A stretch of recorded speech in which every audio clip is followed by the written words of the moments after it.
will not go through all of the accolades. Instead, I want to just take a couple minutes to say some things about Michal in my own words, and then I'll shut up and let her take over. Let's see. So professionally, like all good nanotechnologists, Michal was trained in physics in University of Sao Paulo in Brazil, proud Brazilian, and then finished a PhD at the Technion in Israel. She then came to the United States to pursue her postdoc at MIT, which is I think, isn't it here? Okay, so MIT, as you know, is probably the second best university in Cambridge. So it was very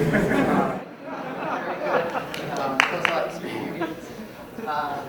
And then she started her academic career at Cornell. And when she started, the idea that you could use silicon technology that's traditionally designed to process electronic information and co-opt that to process optical information to make information processing better, faster, lower power was just an idea.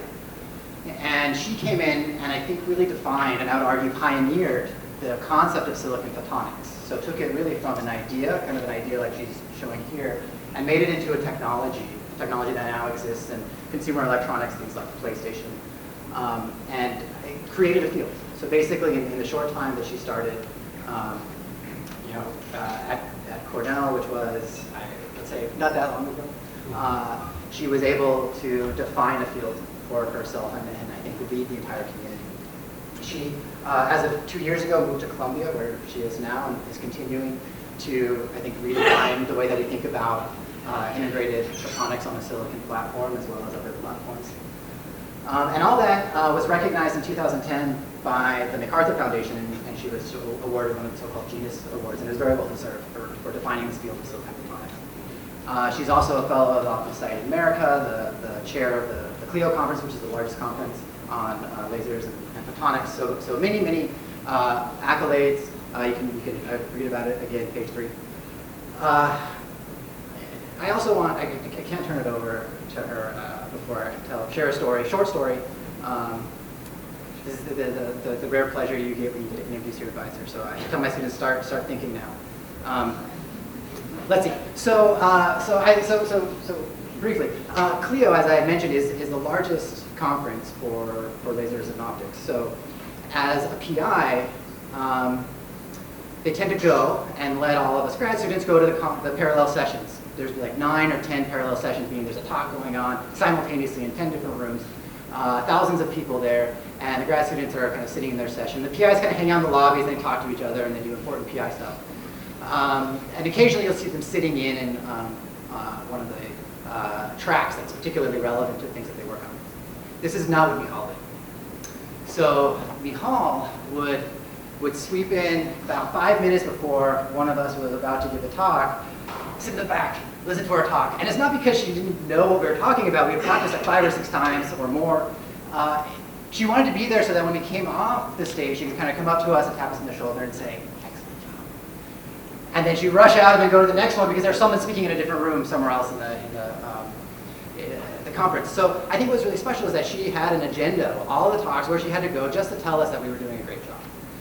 And so I want to mention that because what you'll see in your program is all the things that make Michal a wonderful scientist and a leader in her field, but you don't see it, the things that make her a wonderful person. And so I want to share that, and please join me in welcoming Michal to the stage.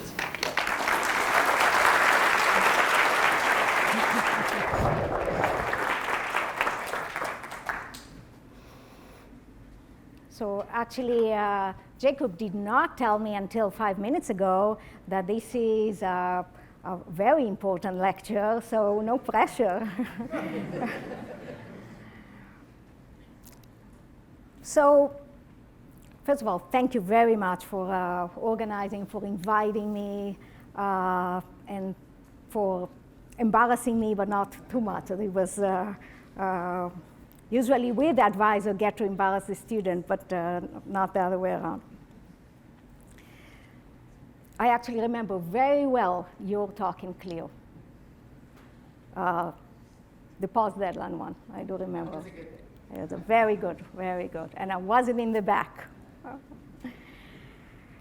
Okay, so I'm going to talk about silicon photonics, which is a young field it's about a decade old, that completely exploded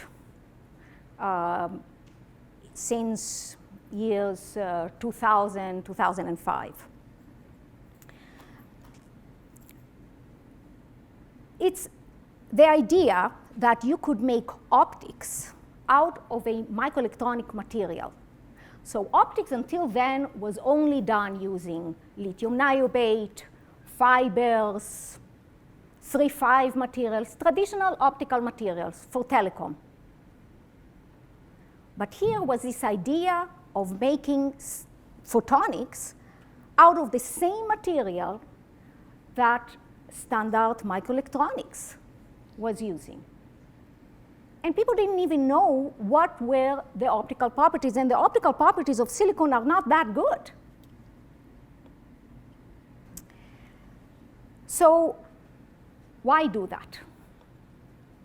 So in 2000, the microelectronic industry was desperate. It was becoming clear that the microelectronic industry was going to be eventually limited by the power dissipation.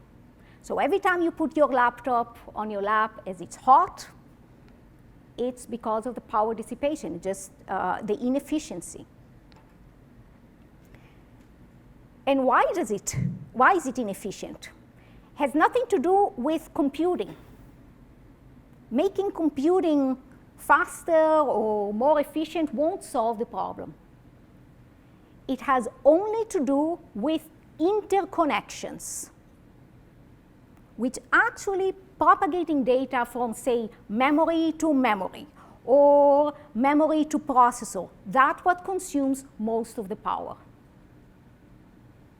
So optics, in principle, could alleviate that. So that's the vision. Replacing copper wires with optical wires on the chip, between chips, between racks. So that was the idea. And it was considered at that time pretty risky. I mean, I still remember literally seeing rolling eyes in the audience when this idea came through. What is she talking about? Silicon photonics will never become, or silicon will never become as good of a material as traditional optical materials. And today, as Jacob said, there are products after products based on silicon photonics. So if you look at just your standard processor, you take out just your standard computer and you turn off the fan, say jam the fan. For a few minutes it will still keep working and you'll be able to cook an egg. So that's the power dissipation I was telling you about. And actually the problem really is not the processor, is not your personal computer. Really the main problem are the data centers, where you have a massive amount of interconnections. And today, all data centers are located in cold places, next to rivers. Google is even now considering putting their data center underwater. So why were the people rolling their eyes, right? What was so controversial about it? And I'm going to mention two of the big problems that we had to face off in the beginning and how did we address them. And the first one was just how to get light from outside of the world, say lasers, fibers, into a tiny little guide, waveguide, that guides the light on the chip.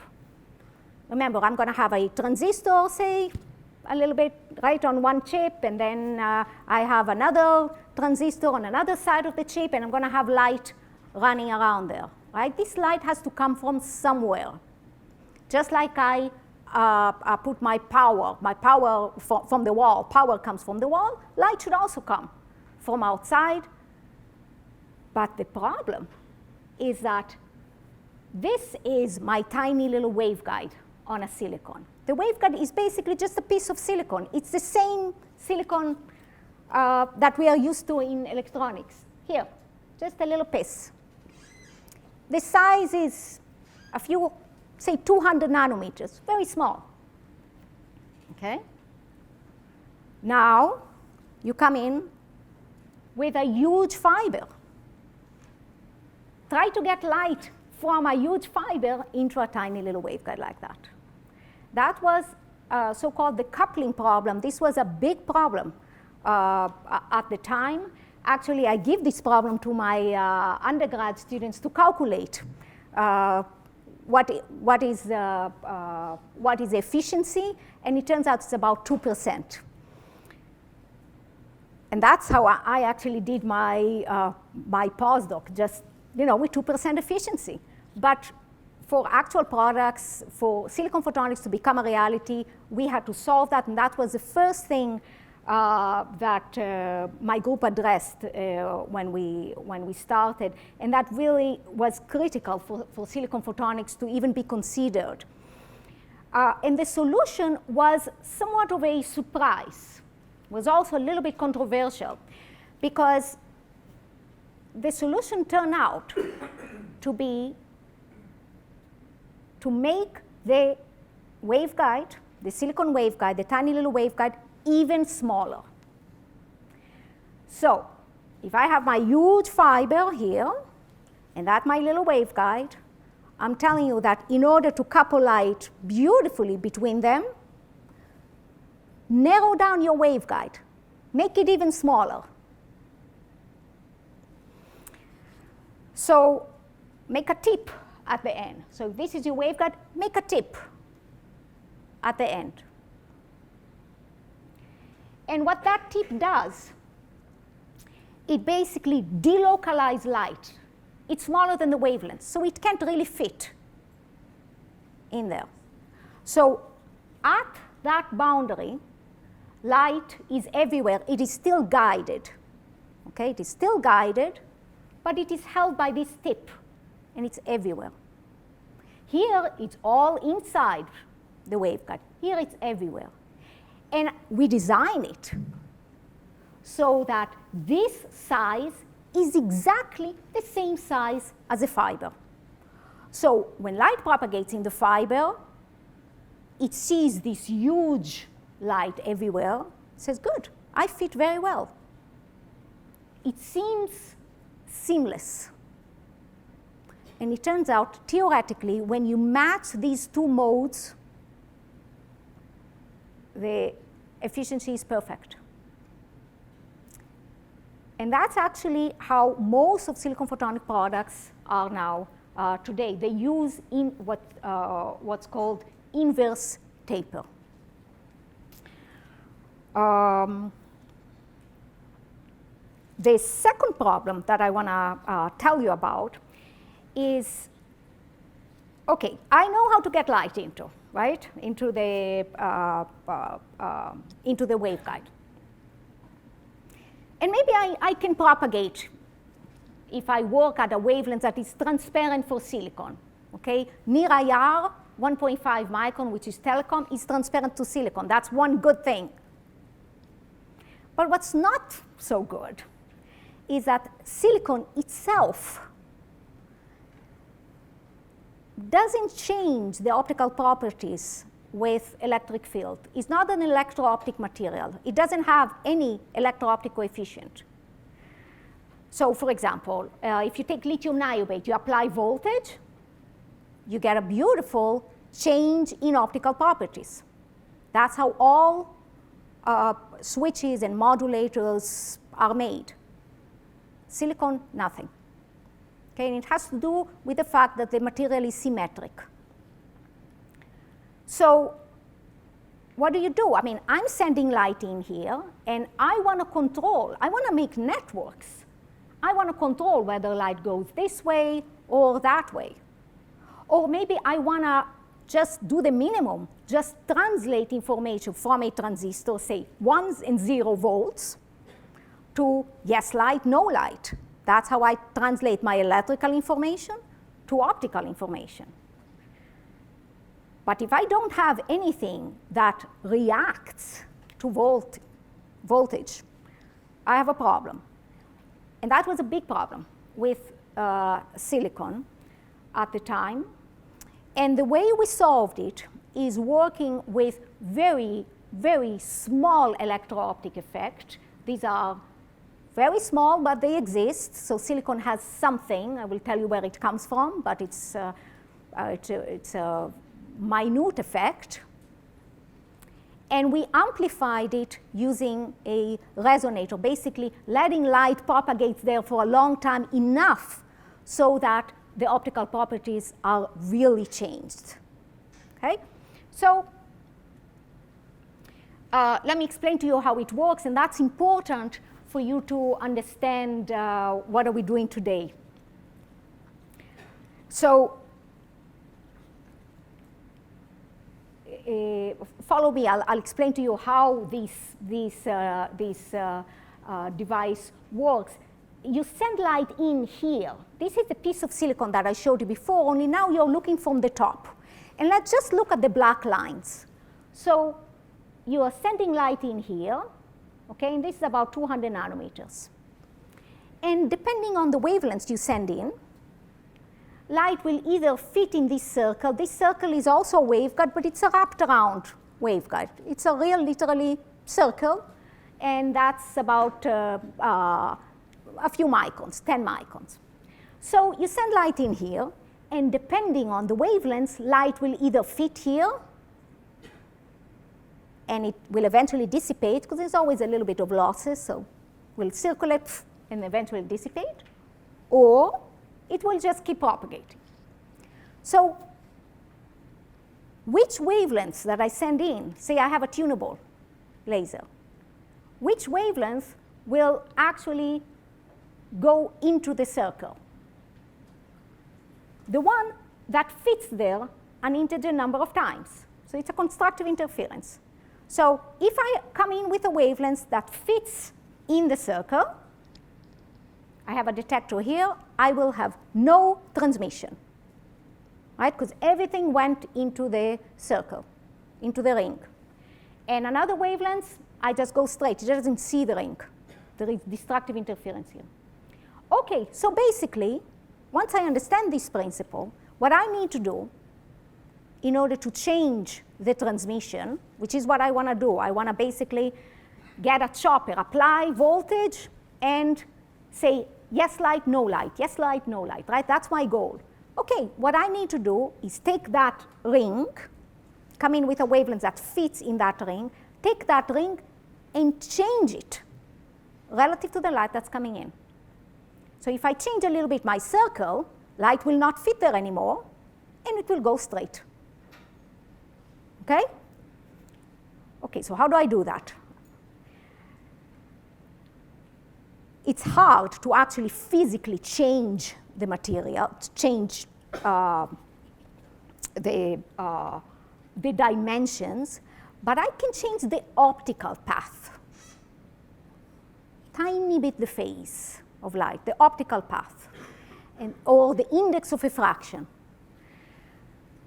I can change this very, very little because, again, silicon does not have an electro-optic effect, but I can change it just by introducing a few carriers. If you just inject carriers, electrons and holes into silicon, just like any semiconductor, on average, it will change a little bit, the index of refraction. And that's enough. And because you only need a tiny, tiny, tiny bit of change in order to break that balance. Either light goes here or doesn't go. So I inject carriers by using this diode here. So I have a PN junction on the silicon, and when I turn it on, I have carriers, and I have light through, and when it's off, I have light not out. And you can literally see it when you turn it on, off. You can either see the ring lighting up when there is zero transmission, and other way around. Okay, so you know where your light went. Okay, so that's the way we were able to demonstrate. That's the eye diagram at that time. We were so excited about 12 gigahertz, 12 gigabit per second. Today seems a little bit funny for me, but at that time was incredible. And today there are silicon photonics modulators based on this principle that are 50 gigahertz. That people took this principle and optimized it and did better and better and better. So basically what I'm telling you is that we solved this modulation problem by confining light very, very strongly. So how much you can confine? How much you can actually localize your light? And remember, we, as opposed to Naomi, we don't have the luxury of working with plasmonic, for example, because we can't afford losses at all. For a lot of these applications, you can't afford losses. I know you have new materials now with less losses, but at that time, only dielectric were allowed. So if it's only dielectric, is there a way of localizing light more than just a resonator? And if you think about it, well, if you look at all the ways that people localize light in dielectrics, the best you can do is on the order of the wavelengths. And that's obvious because it's interference. So can you do better? So that was work that Jacob did, and I'll explain a little bit more what he did. But the idea following, and I'm sorry about this write-up here. The idea is the following. Look at this structure. These are just basically a silicon waveguide, just identical to the one I showed you, but with a gap in the middle, okay? And you send light in here, and then you ask, where would light go? Now remember that everything that we are doing is based on total internal reflection. So you would think, okay, light would naturally go into the high dielectric, right? Because it's total internal reflection, light always likes to stay in the high dielectric. And the dimension, just for you to know, this is about, say, I don't know, 100 nanometers, something like that. And this could be 20 nanometers, very, very small. But it turns out that light goes, if you design it right, it goes here in the center. And that could be air. So in the beginning, I thought, that's just crazy. How come light is going into, say, here it's 50 nanometer, way smaller than the wavelength, and it's also in the low index. And the way it works, and it's a true eigenmode, by the way, meaning that there are no, it's not localized by reflections or by a mirror. It's an eigenmode. It's lossless by definition. Let me see if I...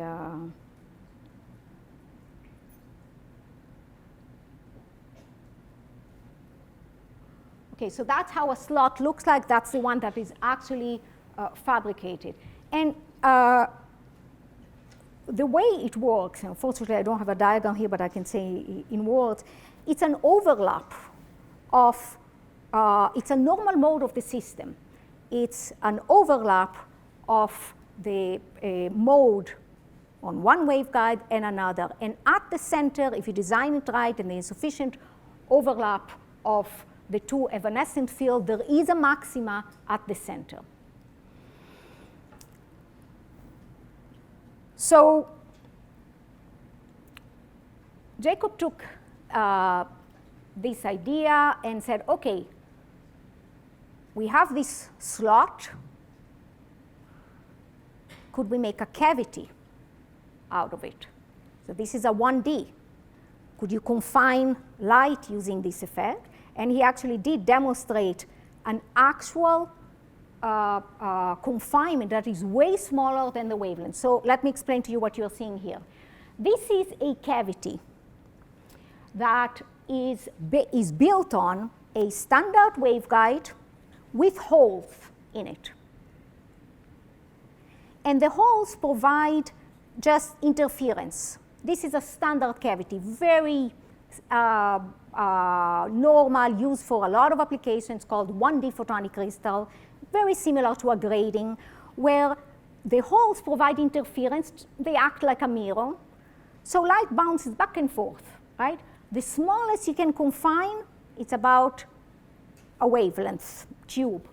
And that's what's written here. And that's how the mode look like, okay? So you send light in, and then you look from the top, if you would have a camera to actually image the light distribution, that's what you would see. And if you would integrate it, right, you would see that the volume is about that. Okay. Now Jacob said, okay, let's take that. Okay, that's the cavity. And let's put in a slot. So you see what I was saying. These are the reflectors. This is very standard. Let's put in a little slot. Now what I'm showing you here is on the same scale as this. So where is the light? It's all here, inside. So it's all localized. And that's using just plain dielectric. So we were very excited about that, and that's the one that Jacob fabricated. And then the catch was, how do we measure that?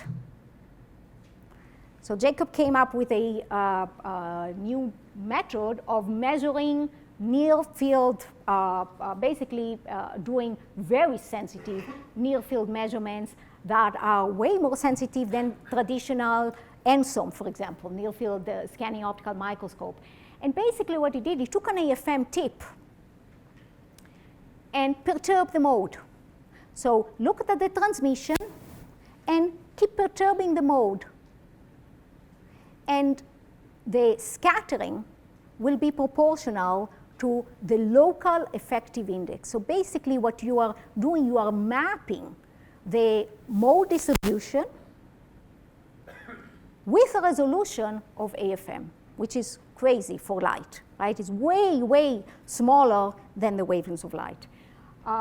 And here, these are actual measurements where we were able to show very, very narrow, high confinement, and actually be able to measure that. So I told you about how the silicon photonics started. We had the coupling problem, we had the modulation. We knew then how to confine light very strongly, and these tools really enabled the field to completely explode. It's incredible that just last year there were so many product announcements, and I don't think I was thorough enough on putting all the ones. I should have put the ones this year as well. And the field basically started from nothing, very little, a lot of skeptics. There was Kotura, which was pretty innovative at the time, 2005 it came, and it really boomed. It is the field that evolved the fastest in physics, perhaps, except giant magnetoresistance, who actually got the Nobel Prize. So it's very exciting to think about these napkin ideas being used today in such a massive scale. So let me tell you a little bit what's next. So when you look at these modulators, right, this is the essence of photonics, is being able to change on-demand optical properties. And here we use this resonator, but the resonator, the only job of this resonator is just to increase this tiny effect, right? This is a silicon, and you are injecting carriers, so you're changing the index by 10 to the minus 4, very little bit, okay? And the problem with that is that it takes quite a long time for the carriers to go in and to go out. So I told you that modulators today are doing amazing, but they have to do very specific tricks to get them to these 50 gigahertz. For example, modulators only work, in silicon modulators only work in digital. It's a yes, no. There are a lot of applications where you're interested in analog. And that's much harder because fundamentally the speed in silicon is slower. So you need a material with quite a high mobility. So one solution for us is to use graphene. Graphene has incredible mobility. And actually, in principle, you could put graphene on top of any material, any dielectric material.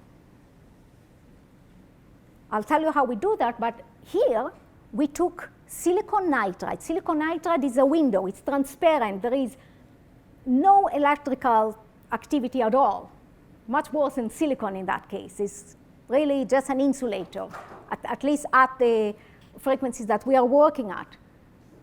And then you put in graphene on top, and it becomes an amazing modulator. So let me tell you how we do that. But the idea is, in general, I mean, you don't really need to use silicon nitride. It could be anything. So if you look, let me walk you through it. But this is a diagram of the index of refraction, which I will talk in a bit. But let's concentrate now on absorption. Absorption is the green. And this is as a function of Fermi level. Now, Fermi level, if you're not very familiar with this, don't worry. It's just one electron volt is about 1 volt in physical volts in our device, more or less, okay? So if you look from 0 like that, if you apply 1 volt, a little bit over 1 volt, your absorption changes, whoops, to very high absorption to no absorption at all, okay? So the beauty of this graphene, and this is in 2D materials in general, and that you are able to dope it electrically. You're really able to tune the optical properties. And when we realized that, we said, okay, we can work here. This is a very sharp, in graphene, this transition is very sharp. It's called polyblocking. And okay, you stand here, and then I need very little change in voltage to go from very absorption, basically a completely opaque material, to completely transparent material, 0 absorption. So, wow, and this transition that it does, it's incredibly fast. I mean, the typical speed or mobility in graphene that people talk about is orders of magnitude higher than in silicon. So I'm going to skip too much details, but the way we did it is you take a silicon nitride, and that's completely transferable to any material. Take silicon nitride, and you put a capacitor on top. So 2 graphene layers and a little bit of oxide in between. And you design your silicon nitride so a lot of the light is seeing that capacitor at the end, okay? So even though it's propagating in the silicon nitride, in the bottom waveguide, a lot of the light is up here. So it interacts with it. So now when I change the optical properties of this cap, of this capacitor, I'm changing the properties of my whole light. And even though graphene is only 1 atom thick, the effect is so strong that we can make beautiful modulators. So this is a capacitor also, basically does not consume any power, as opposed to carrier injection that, there's a lot of current there. So there's a lot of power being dissipated. So that's how it looks like. There is light, and there's quite a lot of light in the silicon atom, but there's a lot of light also in the capacitor. And there's graphene here and graphene on top. And you can put oxide on top just to protect it if you want. You don't need to. Okay, and these are basically the data. This is the speed, a measured speed of this modulator that we measured at 30 gigahertz. Now, 30 gigahertz is very exciting for us because this is the fundamental bandwidth that we are measuring. There is no tweaking. That means that, for example, this device, without any optimization, can work as is for analog applications already.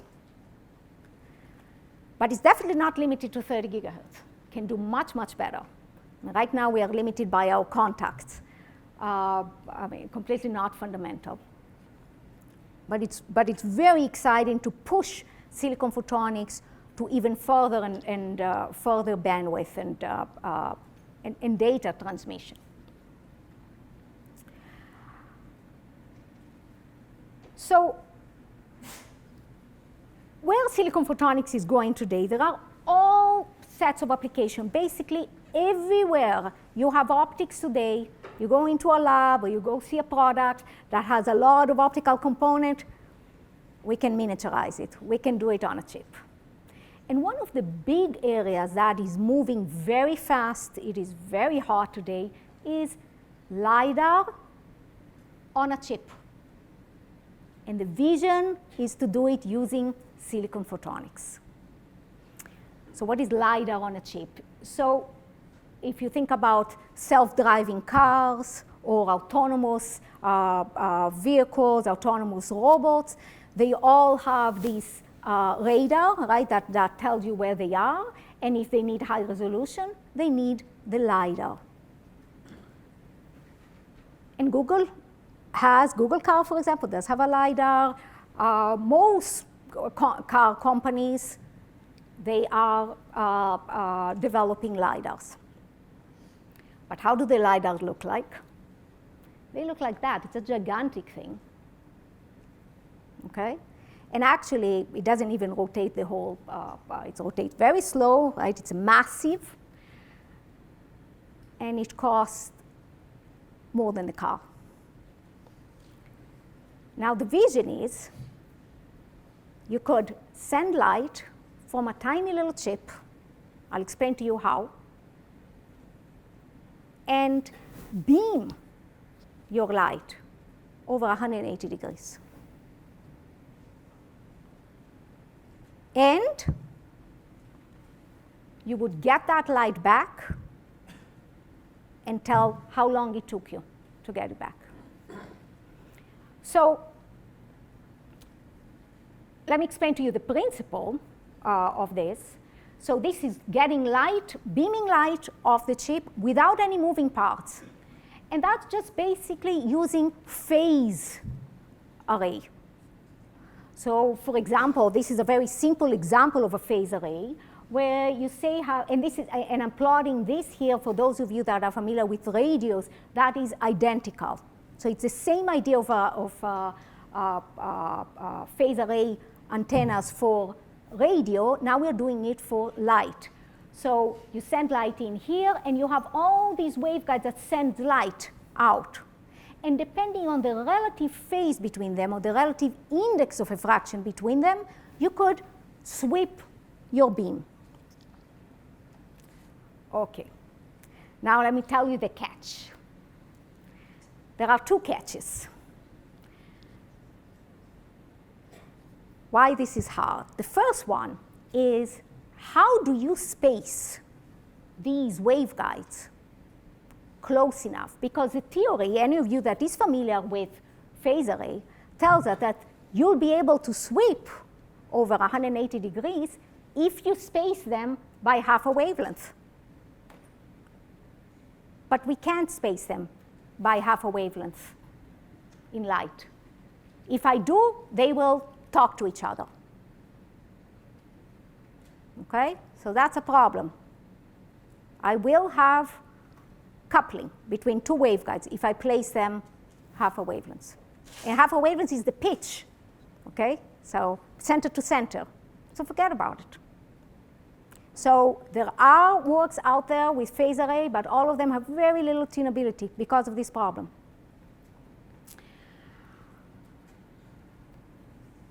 And the second problem, which is even more drastic, is the fact that actually changing the phase sufficiently with low power, and I need a massive amount of those, is very hard. It's basically impossible to do today with the materials we have. And that's because any material, when you apply voltage, I told you a problem with silicon, but really the problem is less drastic, but it exists with any material. You try to apply a voltage, the index change or the phase difference that you're going to get is very small. And that means that for a phase, for actually to change it by pi or 2 pi, you will need an enormous path and enormous voltage. And I just learned today, talking with Peter and Naomi, that I think they have a very good solution, very good materials for that. But this would be a beautiful application for emerging materials that really change very strongly their phase, their index of refraction. So let me address the first problem. These, I should say, are, I don't usually do that, but I was too excited about not doing that. These are fresh of the oven results. This is all funded by DARPA, so I have to report anyway. So so that's why the results are showing up right now, because we have a report coming up. Okay, so how did we solve the problem of the pitch? So we solved it. This is the usual problem, okay? So you send light in here, and you have all kind of waveguides here. You send light in here, and light leaks out everywhere because of the coupling. But here, if you do it right, it doesn't. And the waveguide stays the same, okay? You have tons of waveguides here. We do it by making them slightly phase mismatch, so that the speed in which one light propagates in one of the waveguides is slightly different than it propagates in the neighboring waveguide. So if it's slightly different, they won't talk the same language and they won't couple. And you can change it by slight variation in the width of the waveguide. Turns out the waveguides are very dispersive, especially these waveguides, and it's very easy to change the phase, the phase velocity of light. So here, for example, we have a waveguide that is 290 nanometer, another is 347 nanometer, another 397 nanometers, slight differences. Very well controlled. We cycle through these 3 different widths, and it works beautifully. And these are the ones that are fabricated. And actually, the students were able to show, this is very recent, were able to show light beaming off the chip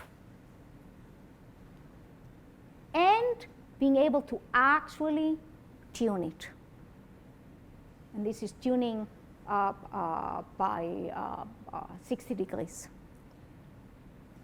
And that's exactly what the theory says. And you can see here that there is no other, there is this junk just because the mode is not completely, the beam is not completely formed, but there is, for any angle here, there are no other grading side lobes, exactly as you expect when it's tightly packed. All of them are half a wavelength apart. Okay, the second problem I told you is the problem, the general problem of photonics, of optics in general, optical materials. if you look at it, lithium niobate, even that's considered a very good modulator, the actual V-pi. So V-pi is, this means it requires 4.5 centimeters, very long, if you apply 1 volt to change by 1 pi, which means that the change in index is very, very small. So that's a problem with almost all materials, and those that don't, for example, these ones and these ones, are either very slow or consume a lot of power. It's a problem in general. So we went back to graphene. And we said, okay, what happens to the index? So we looked previously only at absorption. Well, when you look at the index, when you change voltage, the index changes from 0.01, tiny bit, it's a metal basically, to, that's the index. Okay, so say 0.6, okay, to, whoops, 4.5. That's the index of, it's one atom only, okay, it's very small, but the dielectric, the real part of the dielectric constant changes incredibly. Now, this is all happens while there is no absorption. So I'm applying voltage, and I go from very low index to very high index. Remember that the index in silicon changes by 10 to the minus 4. So from 3 to 3.0001. Here, it changes from 0.3, say, 0.6 to higher than 4. That's amazing. So, well, okay, that's good, but what happens when you actually put it in a waveguide? Because the material is so thin that even though the material is good, maybe it won't change enough. I mean, I do need to change my whole effective mode everywhere where light is. So does it really, even if I have only one little sheet of graphene here or 2 sheets of graphene, will the effect be sufficiently strong to change the whole mode? And it turns out it is. And if you calculate what is the effective index change, it's about an order of magnitude better than in silicon. It's not as good as if it would have been graphene alone, but it's an order of magnitude better. And fundamentally, there is no absorption. Transparent material. And we've recently shown exactly that you can get to a regime, these are experimental curves, that you can get to a regime, this regime here, where there is no absorption and there is a change in the refractive index. So usually all materials, when you change your index of refraction, including silicon, they suffer from absorption. Graphene doesn't. And we were able to get to that regime. I'm just going to finish. I know there's a lot of interest here in neuroscience. I want to mention just a little bit of our work in this area. And here I must say I completely followed Jacob. Jacob had this vision already a long time ago that this is where you need to go, and took me many years to wake up, but I did end up following up on your advice. So I have 2 students working on applying silicon photonics for neuroscience problem, and I'll mention that. And it basically follows up completely on the same idea. So here I have a little chip, and I'm beaming my light across. So that means I could control light with no moving parts. So if you look at neuroscience, actually, by coincidence, exactly at the same time that silicon photonics experienced a revolution, there was a revolution in neuroscience, and that was the optogenetics. So this is basically a way of exciting and inhibiting neurons just by inputting light. So you could just irradiate light, and you make the mouse move right, move left. Okay, but look at this image. That shows the problem. The size of this fiber going in is almost the size of the whole brain. And what you really want is to have light going in and on demand, with no moving parts, be able to say light goes this way, or this way, or this way. And the tools that we have in silicon photonics should enable you to do arbitrary spatial and temporal distribution. So you could shoot light in arbitrary patterns and, of time and space. This is for visible light. So for that, you need some, again, active components, modulators and switches that work in the visible. And for that, we are working silicon nitride, same material that we work with graphene. And it turns out that there are basically no active component for visible, so we had to basically develop them. And here, this is basically a switch here. Light goes in here, that's a vision. And you have a tiny little micro heater. This micro heater is specially designed to be just on top of the waveguide, and it changes a little bit the index of diffraction sufficiently to control whether light goes this way or that way. And then I cascade them so that arbitrarily I can define, in microsecond, we can define whether light goes this way or this way. And once it goes out, it basically beamed out of this little chip. And this chip is a silicon chip. We actually integrated with the electrical wires to make sure that once we beam light, we actually are stimulating neurons where we think we are. So we actually detect the neural function electrically, and we stimulate optically. So, so this is the actual, I told you that there is a switch, and we look at one of the ports, and as you turn on your heater, you can see that in one of the ports, light goes, whoops, from very nice intensity to nothing. Where did everything go? It went to the other arm, okay? So you're looking here, you move, you basically get all your light from here to here, okay? Another way around, and it happens very fast, 20 microseconds. So, so that's the actual device that we make. You send light in here, and you have all these controllers.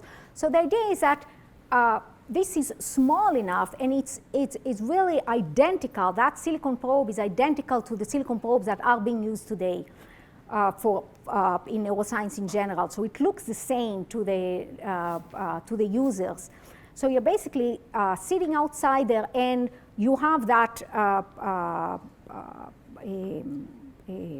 model, or you have that system that controls and builds arbitrary patterns. So the idea is to be able to cover a very large volume of the brain with very high resolution. So, so I'll show you some initial results. I'm standing outside here, and that's my switch. And I know by design that if it's off, then these ones will be on, and if it's on, these one will be on. Okay, so I know which ones I'm supposed to get. And I have wires running next to each other, And these are the signals coming out of the wires, electrical wires, directly. And this is what we are showing here is basically each point, it looks to you a line, but it's lots of points. So it is some statistics there. But the beauty here is that this is where we shine light. And now, where there is not supposed to be any light, there is nothing happening after that in time. But where there is supposed to be light and neural excitation, there is a very nice activity that happens just after eye input. And we can measure the typical spikes that you get in electrical activity, and these are characteristic of a single neuron. And then same thing, you switch it on. This is when you switch it off. When you switch it on, you know that in channel 5 you're supposed to get light, and you do get light in channel 5, but not in channel 1, which is exactly what you're supposed to get. So basically, that would enable scalability of silicon, excitation in general, and get closer to that vision of very large volume, but with very high resolution. So that is again an image. That is the actual device, and that is how we have the wires running next to each of the waveguides. So I'm going to stop here.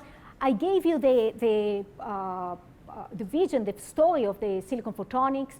And basically, today, silicon photonics is impacting lots of fields. These are just examples of fields that are being impacted by silicon photonics, and the ideas of where silicon photonics could be impacted are coming in at incredible pace, and each idea brings its own interesting optics problems for us to work in.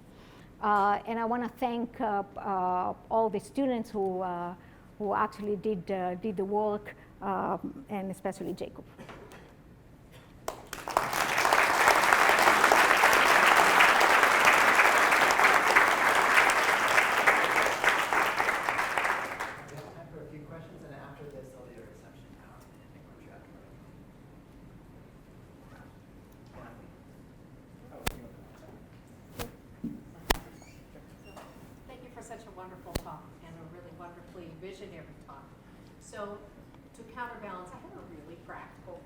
Yes, yes. About graphene patterning. Yeah. People, we all love to use graphene, but yes. graphene as is, there's the issue of, I mean, it's not, is it CMOS compatible? Is it compatible with manufacturing? Are people moving towards that? Is it still a matter of placing it on wafers? Can it be grown in an integrated way on other materials? Can you tell us a little bit about sort of where things are right now, or whether? Yes, yes. So this is a good question. Okay, so there are two answers for that. So one is, Samsung is doing a roll-to-roll. So it is transfer, but they are. And once patterning actually is not a big deal. The transfer is the biggest deal. If this, lucky for us, graphene has such a big role in the display industry that if they solve it, we will be in a good path. The other way to solve it is to actually grow, and you could grow it on copper and then release the copper, and that is something that we are working together with Jim Hone at Columbia. But that's not. Neither of them is a trivial solution. You're right. That's.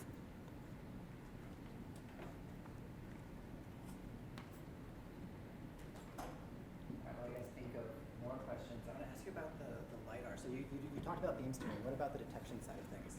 What are you thinking? Are there opportunities for silicon photonics for detection? Yes, so the detection is basically the same. You just need a detector, and the detector is just germanium. It doesn't matter what, it doesn't have to be, it's not a single photon And it is exactly actually the way we are doing it. We are using the same aperture. So you beam your light, and you get your light back, and you send your light with a specific signature, so that you can differentiate whatever came back, whatever went through. Cool. So it's a signature as a function of time. So this way you know you have a time stamp.